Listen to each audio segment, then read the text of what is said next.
All right. What are all your deets? What's your name? All that. I'm Bruce Harp from Greenville, Ohio. Yeah. Since we don't have the microphones, we're gonna have to come up here and ask our questions. But how did you end up in Greenville? That's my question. Okay, I worked for USDA as a food inspector in Logansport, Indiana, and I got a promotion to St. Henry, Ohio, Cooper's Foods, and moved to Greenville, where I grew up for first 14 years of my life. Oh, yeah? Yeah, So you grew up here? I grew up here.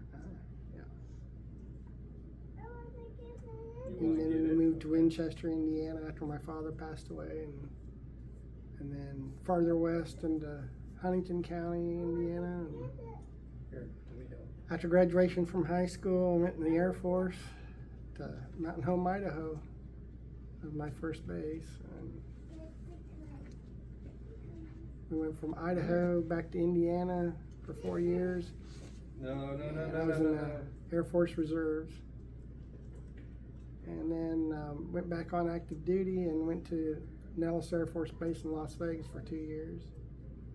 And spent 4 years in England, at RAF Lakenheath, and then 3 years in Missouri at Whiteman Air Force Base.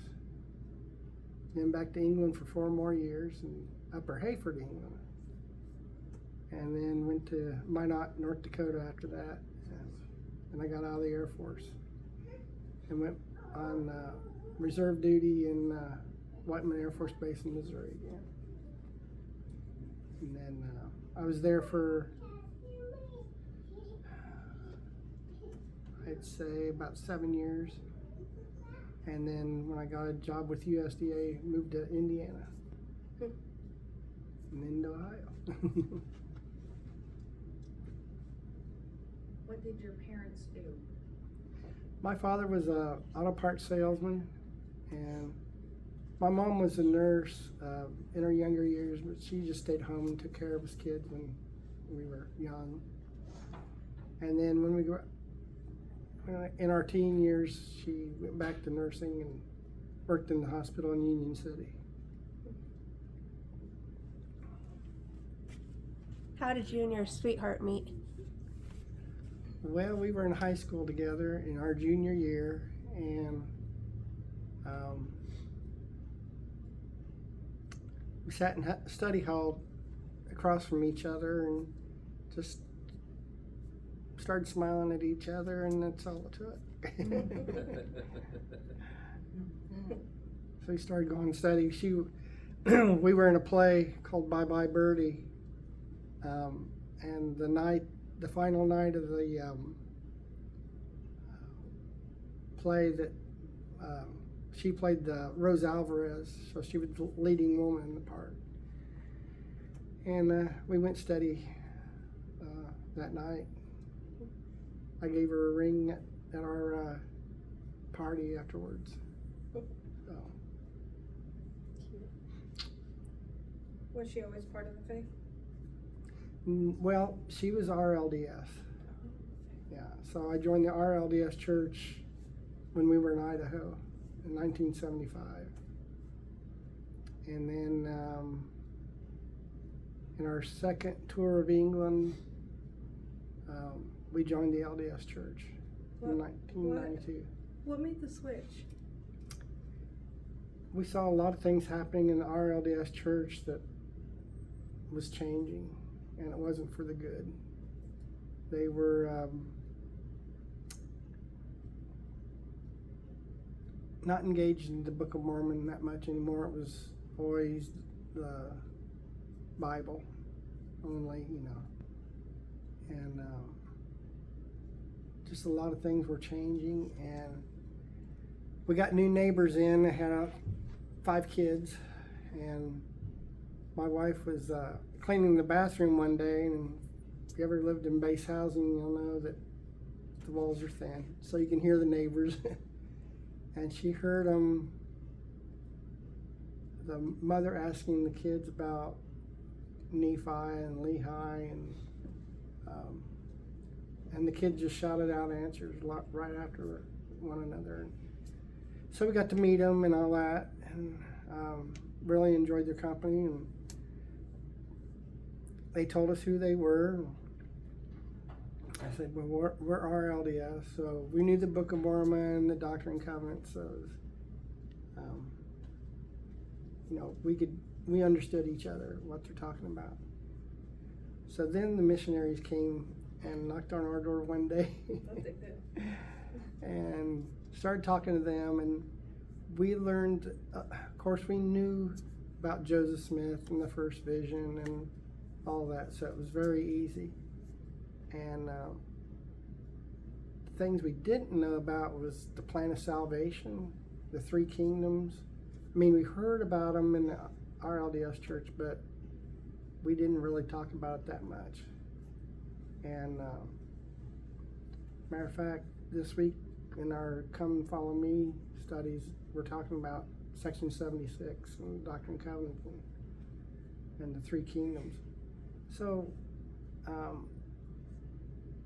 it was so easy to understand what they're talking about.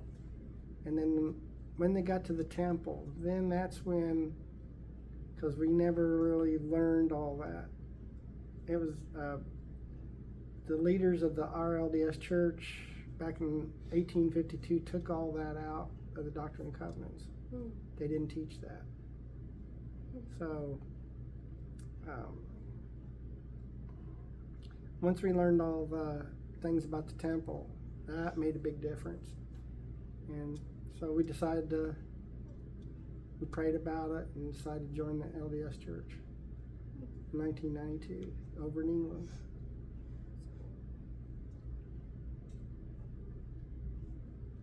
And what we could say is the rest is history.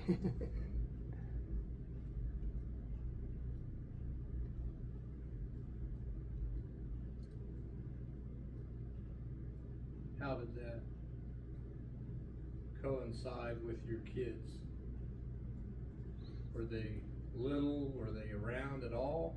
Were they teenagers? I would say Shauna was 17 at that time.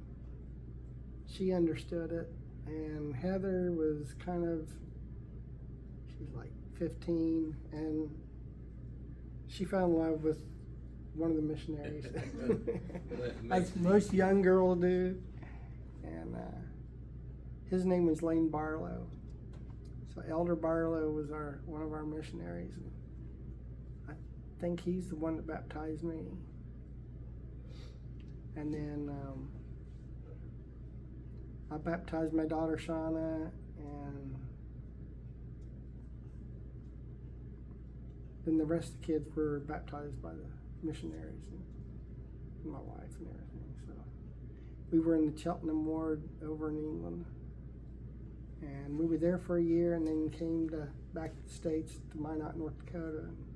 Was there a big difference between the members there and the members here? In England, they were more easygoing and more dedicated. Minot was pretty hard. I was the teacher's quorum leader. And, well, not the leader, but the, what did they call us back then? Advisor. I was the teacher's quorum advisor. So we're sitting in a class and kind of in a horseshoe.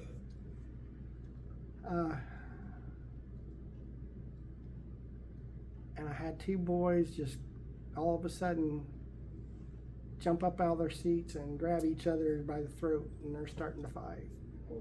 Whoa, okay, so we'll go to the bishop about that one. And they were a little bit rough. And one of them was the bishop's son. No, No. no, not the bishop's son, but I think one of the counselors' son. Yeah. What's the difference between RLDS and LDS? The temple. Yeah, they didn't. They talk about the ordinances, but they didn't. do like what we do. And, you know, as far as initiatory endowments or anything like that. They have a temple in Independence, Missouri, and people go in, they visit, and go through, they have tours through their temple and everything. And on a daily basis, I think around noon, they have prayer, and they'll pray for a country or something like that. They do believe in Zion and things like that, but they don't teach much about the first vision or Christ coming to Joseph Smith in the Kirtland Temple. They don't teach that much of that anymore. So But it's similar to other Christian religions. Yes, they're more. They've gone more Protestant than they have Latter-day Saints, and that's why they changed their name to the Community of Christ back in 2000. They didn't want to be considered Latter-day Saints anymore.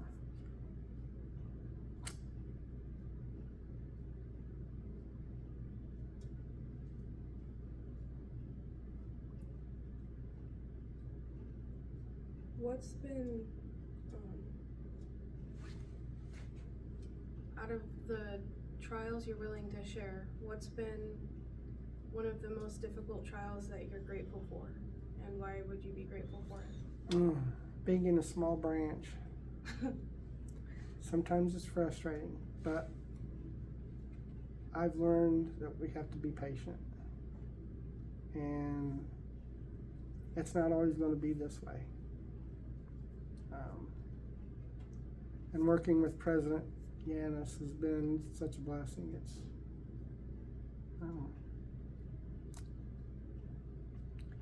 he's so strong, and I've learned so much from Jeff.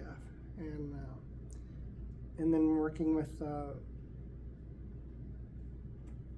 Dennis and Rob Schaefer is going to be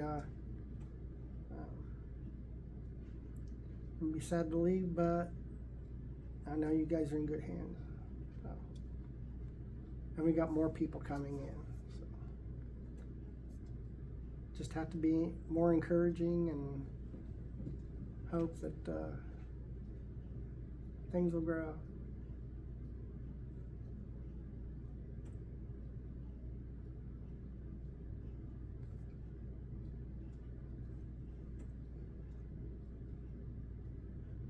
You want to ask something, Maddie?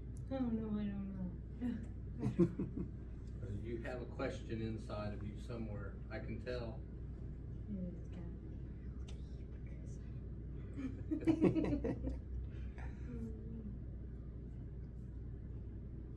What was your favorite part of living in England? The people were so friendly, especially those that lived during World War II. Once they found out that we were U.S. military, this one brother came up and said, "Please thank your moms and dads and your uncles and aunts for helping us stay free from Germany." They were really appreciative of that. The younger kids, they didn't really care that much, but the older folks that were around during World War II when they were kids, they were really thankful. One of the greatest things, of course, being a new member, they want to get you to the temple. The London temple was being reconstructed. They were doing maintenance and all that stuff. So it was closed for a good year or so. And thankfully, while we were there, we got to go to the open house and the dedication. They wanted new members to come to the temple for the dedication, so we got to go to London, and President Hunter rededicated the London temple. So we got to go there.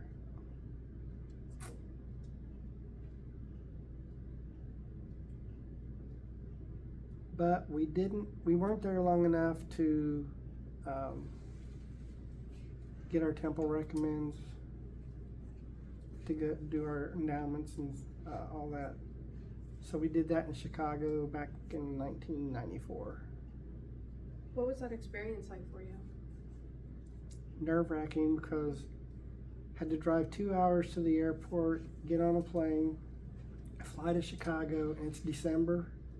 The weather's nasty. It was cold. It was snowy, and trucks are going up and set down the road, splashing ice all over our windows. So by the time I got to the temple, I was a nervous wreck. So they kind of rushed us in there, and we sat down with the temple president, and I'm still like nervous wreck. But anyway, we went through the temple, and now that I've been through the temple a lot more, I understand it more now. So But the first time was kind of. first one was nerve-wracking. And it was a big temple. The Chicago temple is very big, so yeah.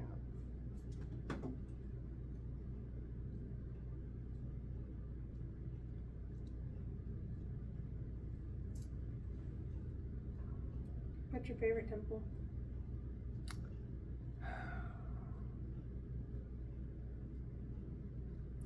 All the ones I've been to, I think Indianapolis would be, yeah,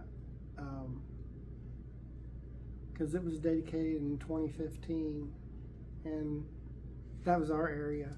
We lived in, we were in the Peru, Indiana ward there, so we had to go to Huntington, Indiana, show our temple recommends, and then got to watch on satellite TV the dedication.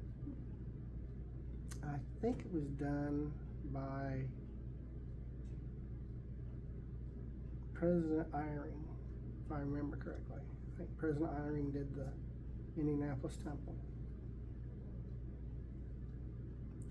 And then when the Columbus temple was rededicated, President Lutz called me and said, "Would you like to be there in person?" Great. So Dougie and I got to go to the rededication for the Columbus temple. And I remember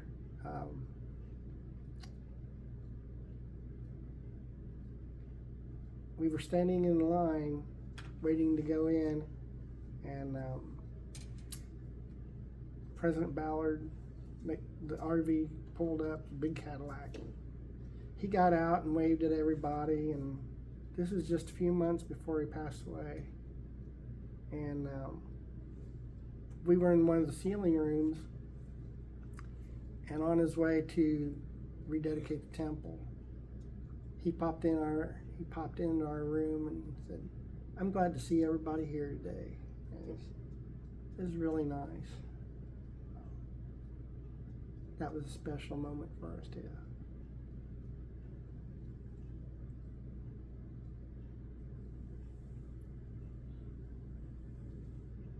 What do you think your most powerful spiritual experience has been that you can share?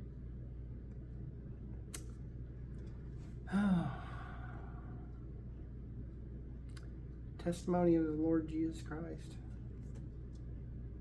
Very, very profound, very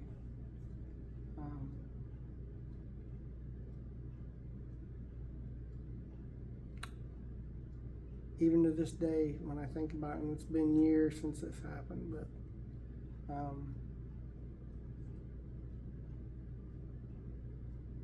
when you're touched by the Master's hand, it's just hard to understand, hard to describe. It's very special. I'm glad I have that testimony. How did you gain it? Through vision. That's cool. Yeah. I also had a proof that Joseph Smith was a true prophet in that vision. So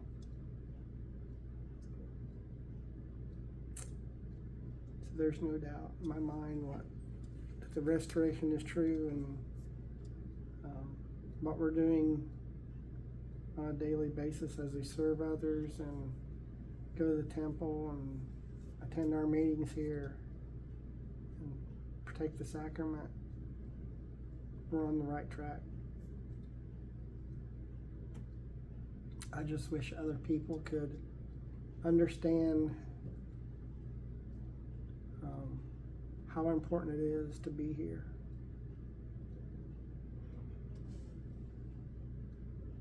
I think they would come more if they had that personal revelation of the Lord. What do you think the secret answer to Greenville is? How do we get people to know that?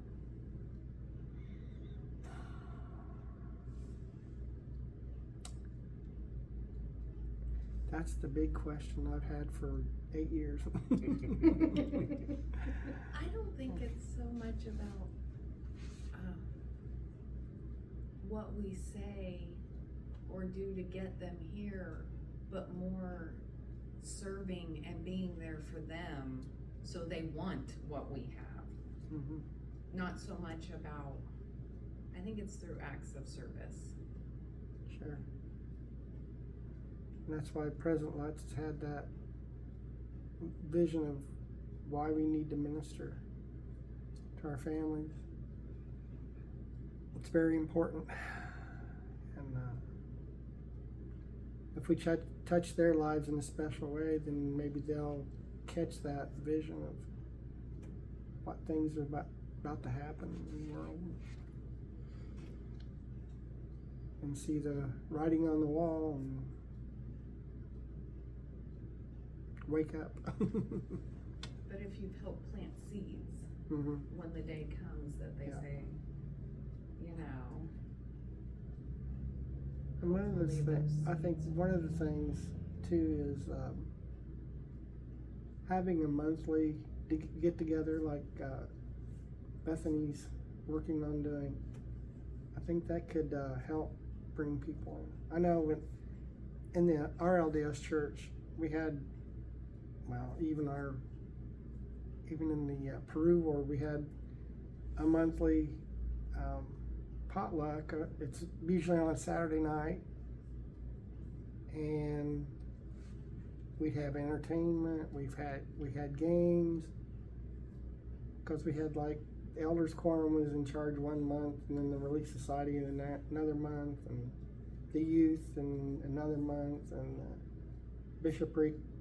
You know, so everybody took turns of being in charge of the work. Yeah. It's a good It was it's a social thing, you know, get people together, and we had guys bring their guitars in, we'd play and things like that, and sing music and little things here and there. I remember one night we had one of the sisters, Relief Society was in charge of the function, and they talked about storing food and emergency supplies, what kind of things you should have for a 72-hour kit. You know. So it had different things every month, different theme.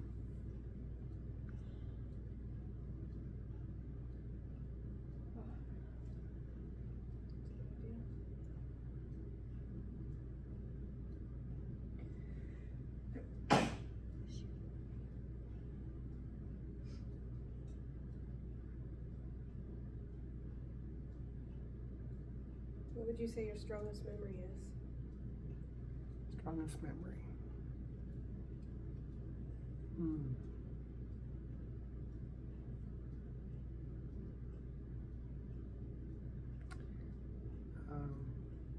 Playing Little League here in Greenville when I was a little kid. I played for 6 years. Started out in Woodington, played for the Woodington Cubs for 2 years, and then I came to Greenville, started playing there. And my final year, I played for the Pirates. And I remember the coach I had the year before called me. He was the coach of the Reds. He said, Bruce, we're playing Troy next Saturday. I need a good pitcher. And I've talked to your coach. Would you want to come with us and be a Red for a day? I said, sure. So I traded my Pirates jersey in for a Reds, which for a little kid, I was like, oh, that's neat. And I think we won like 6-2 or something like that. So we beat Troy.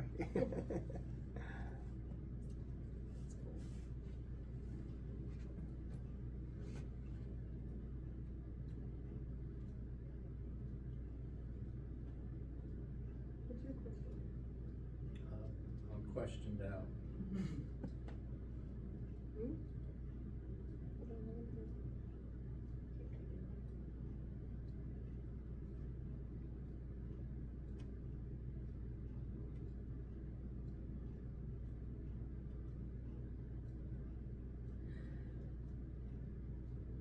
If you could leave,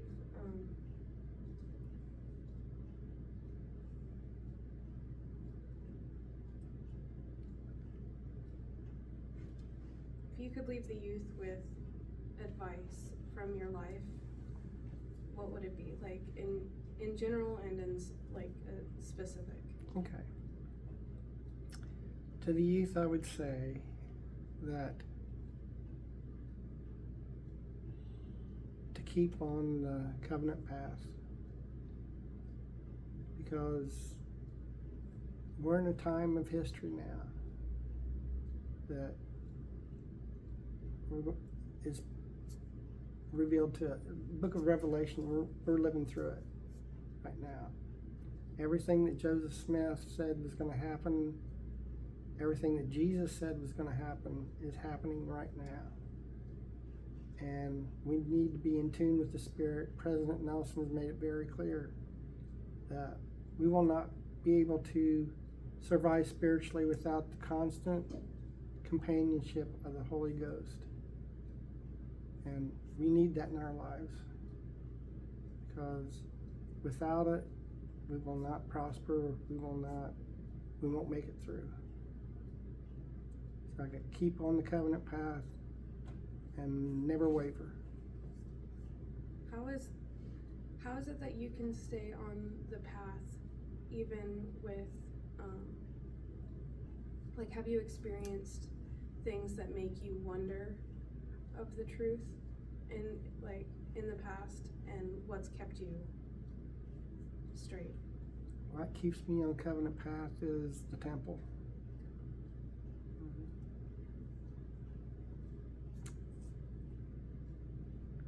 Because once you feel the spirit of the temple and the spirit of Elijah hits you, you don't want to go back, you don't want to lose it.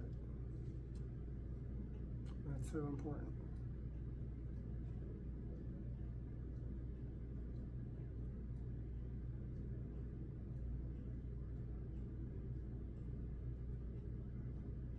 What's your favorite part about the temple?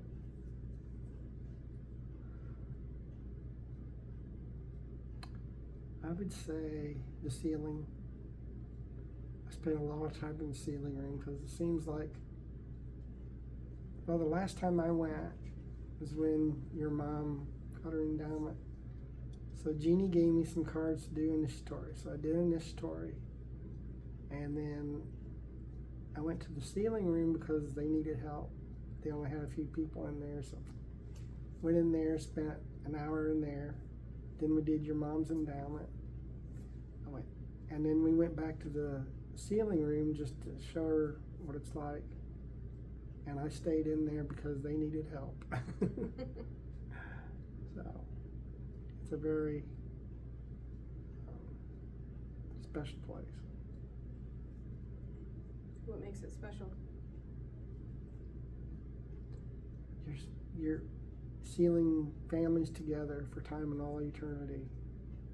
And it can be very emotional, because you've got people that are getting sealed to their parents, they're being sealed to their family, and it's going to affect eternity for them.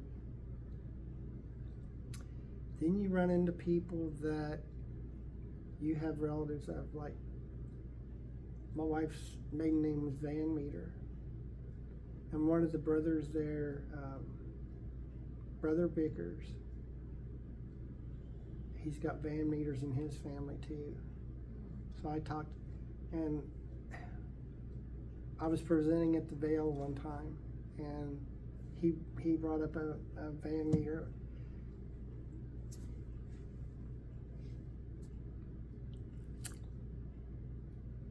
It was emotional for him and me both, and that's really weird, but it is, because your family, you're sealing that family together, and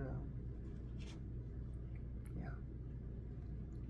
Especially when Jeannie went and got sealed to her parents, that was so beautiful. It's like, here she is, 91 years old now, and she has more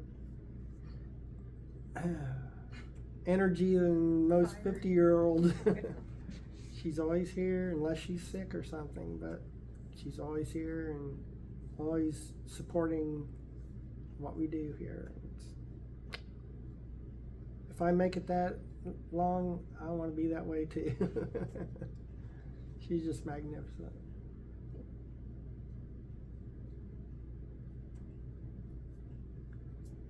And to the young saints here, I said, don't give up, be patient, and keep on keeping on. Have you ever had your faith shaken? Yeah, a couple years after we joined the church, there was a movie called The God Makers that came out, and we had some friends that told us we were in the wrong church and this and that was going to happen, and if you don't leave it, you're going to down there. And well, we did that for a while, but then in 2012 we were in Independence, Missouri, having breakfast at Cracker Barrel with one of our friends from the Community of Christ Church. And we're talking about grandkids and all this stuff, and then all of a sudden she got real silent and said, "Brother Bruce, God gave you talents that you're not using now." Okay. And you're not in a position that you can use your talents, and you're neglecting your priesthood duty. That hit. That hit hard. And being in the military, it's like dereliction of duty is the worst thing you could do. So all the way back to Indiana, I thought about that, what she said, and this is really weird. God has a way. The Heavenly Father knew what we were going through. So we contacted the Elders Quorum president, who was a friend of ours from the RLDS church, like 30 years before, contacted us. Well, contacted my wife and said, "I see you guys are on the inactive list. If you need anything, please call." About an hour later, the sister missionaries left a message. "Brother and Sister Harp, if you need any help, please let us know." The sister missionaries in our church? Or in the Yeah. RD? Oh, okay. Yeah, the RLDS didn't have any missionaries like that. They had older people, that, were 70s or something like that, but they didn't have the missionary program like we did. And so we called the missionary sisters and talked to them. So they came over to talk to us because we thought, okay, we've been gone so long, we have to be rebaptized and all that. And they said, here's the bishop's phone number, why don't you call him? So we contacted Bishop Hopper there in Peru, and we had a meeting with him, and he said, if you weren't excommunicated or anything like that, you didn't have your names removed from the church, It's just a little bump in the road, and you just continue on when you take the sacrament. So that renewed our covenants. So you didn't need to get rebaptized? No. No. No. What was the difference in your, like, your, I don't know, state of existence when you were away from the church and when you rejoined? We were busy in like a brethren church. I was like on a praise team, and I was like the secretary of the steering committee and things like that. But there was something missing. And then one day, one Sunday, this one lady on our praise team said, I went to this hotel and there's this evil Book of Mormon and we just put it back in the drawer, didn't open it up. I thought you should have opened it up because you'd have learned something. That's when things started changing for us, and then we started contacting the missionaries and all that. How long were you away from the church? 16 years. Wow, okay. Yeah. So that movie did you in pretty hard. Yeah. So little by little, it's like Heavenly Father was kind of hitting you slightly over the head with 2x4 and wake you up. Guess so. Yeah. Glad you're Yeah, back. mine was 8 years. So it was like half of that. Wow. They used to show that film at the county fair here in Greenville. No wonder people are hard to talk to here. Yeah. What movie God is it? Makers. It was called The God Makers, and they, Very, very anti.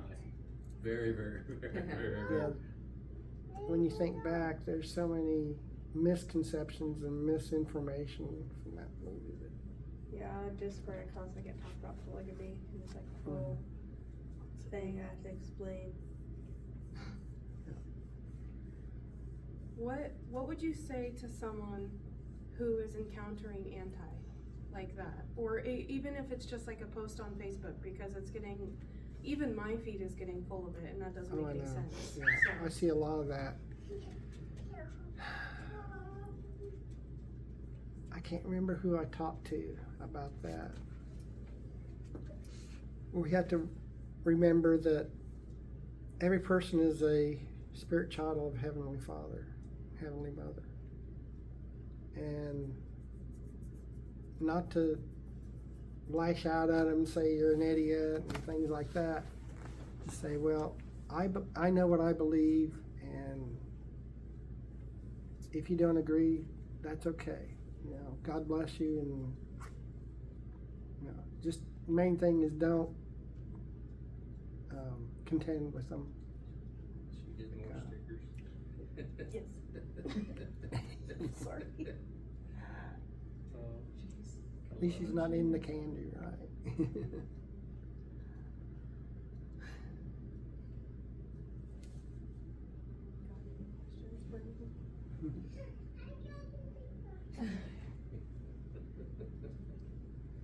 Yeah, we're all kind of out of questions, but one thing I want to add and finish up here. The gospel is true. I know the Book of Mormon is true, and there's so much evidence out there that you just can't deny that it's true. I know that Joseph Smith was a true prophet, and we have a prophet here on earth today, President Russell M. Nelson, over 100 years old, and he's still carrying that mantle of power and such wisdom in that man. And all of our apostles and 70s and all of our general authorities, even our local leaders and area leaders are just magnificent. And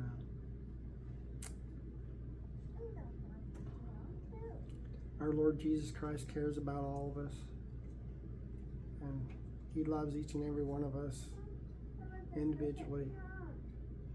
And I've heard it say, even if we were the only person on earth, he'd still go to the cross for us, for that one person.